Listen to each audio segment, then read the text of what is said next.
कहीपारे माँ ना जार आज्ञा साहा ना तार माँ ना जार कही ना तार माँ होती शक्ति स्वरूपिणी माँ जदि कृपा न करी आम पदे कथा कहीपर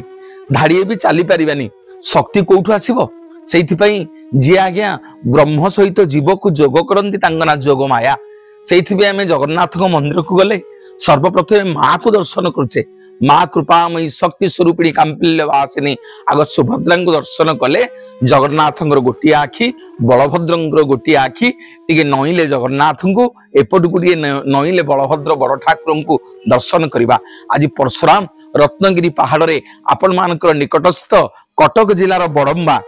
ये बड़म्बार महानदी कूल जो गाँ ए गोटे छोटिया गाँ टी से स्थापन होती माँ को लेकिन जो गाँव ना आज्ञा शशांग आपण माने केतेबेले गले ए भट्टारिका क्षेत्र को बड़म्बा गड़रू किछि बाट गले महानदी कूल कृपामयी रत्नगिरी पहाड़ तले कृपामयी माँ एठी विराजमान करिसेंती स्वयं परशुराम को नवदुर्गा रूप रे दर्शन देले हे परशुराम मते नवदुर्गा रूप रे दर्शन कर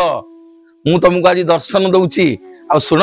मु तुमको आज धनुतीर प्रदान करुची ए धनुतीर को निय ए धनुतीर साहाय्य तुमे सहस्रार्जुन को बद्ध करिव सहस्रार्जुन ए धनुतीर माड़े मरिव। परशुराम खुशी हो गले आनंदित हो गले माँ को देखिकी माँ जो नवदुर्गा रूप रे दर्शन देते माँ पाद तले पड़ गले कहले हे माँ कृपामयी करुणामयी मते कृपा करिसेंती हे जगत जननी माँ आज आपण को कृपारु मु सहस्रार्जुन को बद्ध करी। हाँ आज्ञा चलतु जीवा भट्टारिका बड़म्बागढ़ रे दर्शन करवा कृपामयी माँ त्रिपुरा सुंदरी माँ भट्टारिका माँ कृपामयी को यही भट्टारिका नवदुर्गा रूप में दर्शन करथिले परशुराम यही रत्नगिरी पहाड़ रे यही रत्नगिरी पहाड़ रे भगवान दर्शन करथिले कृपामयी करुणामयी माँ को बोली ए